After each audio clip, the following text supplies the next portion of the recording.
Welcome to another video, and in this video we're going to apply what we've learned in the last couple of videos. So we're going to put perfect squares, perfect cubes, and their roots together with the prime factorization that we learned a few videos back.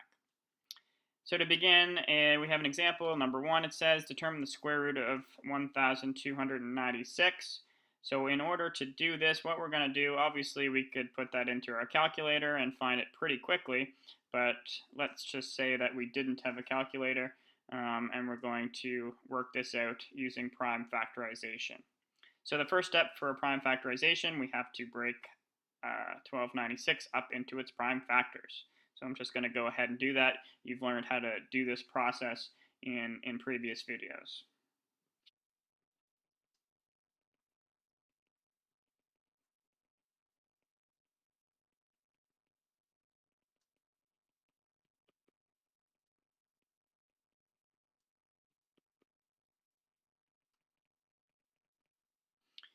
All right, so our prime factorization is done, and we've found that we have four prime factors of 2 and 4 prime factors of 3.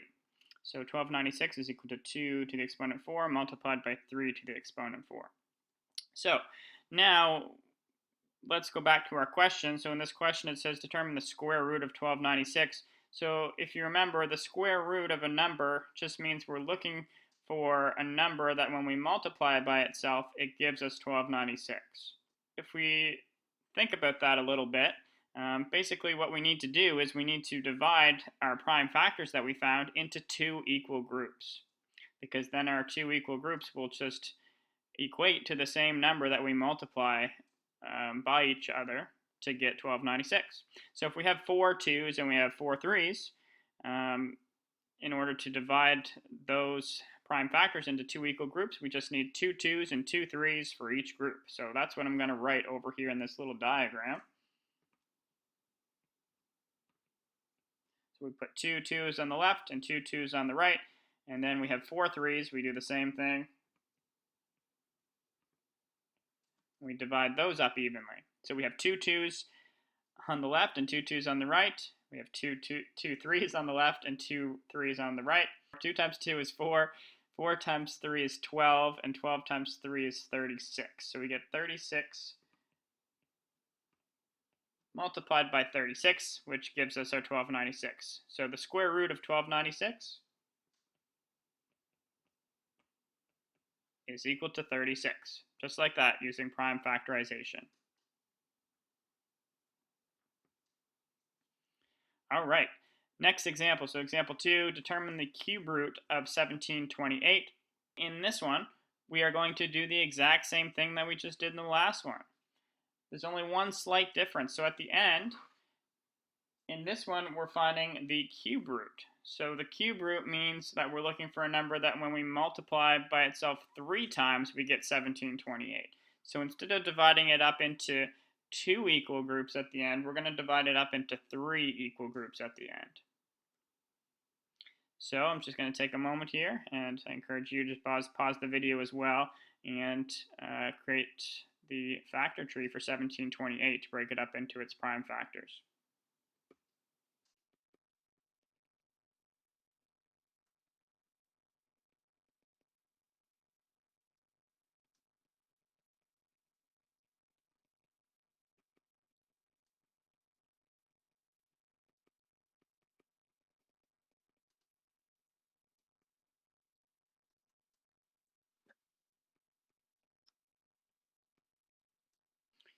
All right. So we have 1728 is equal to 2 to the exponent 6 multiplied by 3 to the exponent 3. So again, as I said a little bit earlier, we now have to divide these prime factors up into 3 equal groups. So if we have 6 2's, that means we're going to have 2 2's in each group.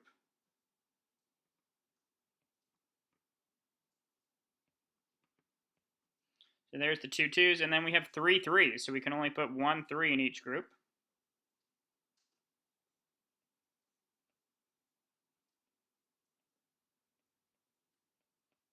And then if we multiply each of those together, we get 2 times 2 is 4, times 3 is 12. we get 12 times 12 times 12.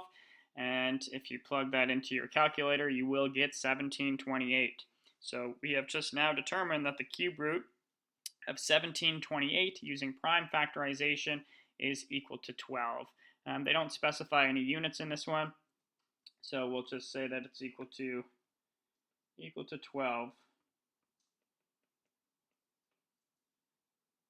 So again, that's the width, length, and the height of that cube.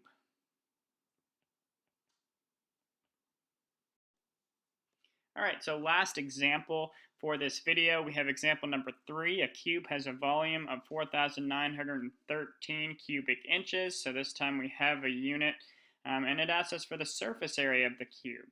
So this one's a little bit interesting. The start of it is the same as the previous question. So in order to find the surface area of a cube, we need the dimension of the length, the width, and the height, which we know is the same because it's a cube. So if we're given a volume and we need to find the dimension of the cube, we can just simply take the cube root of the volume. So we can find that using prime factorization like we did in the last question, but because this question has a few more steps afterward, let's just do it using our calculator in this case. So again, we know that the volume of a cube is equal to length times width times height, and we know that the length, width, and height are all the same, so we can substitute each one of those as x. So we have x times x times x. So again, I'm just showing you what you already know. You know we have to take the cube root, but we have the volume of the cube we know is 4913, and x times x times x is x cubed, right? There's a 1 in each one of these exponents. You add the exponents to get the 3. So we know that x cubed is equal to 4,913, and in order to find that side length, we have to take the cube root in order to find it.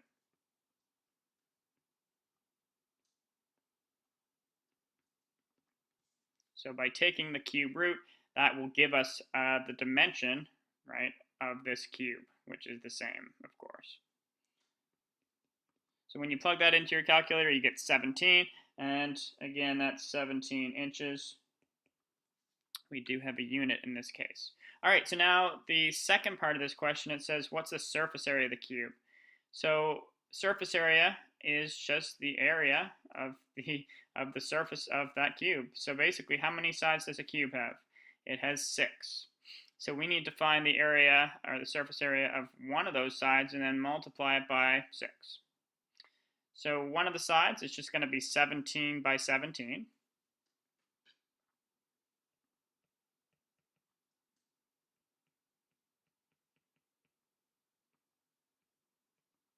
Okay, and then you just multiply that by 6 because we have 6 of those faces.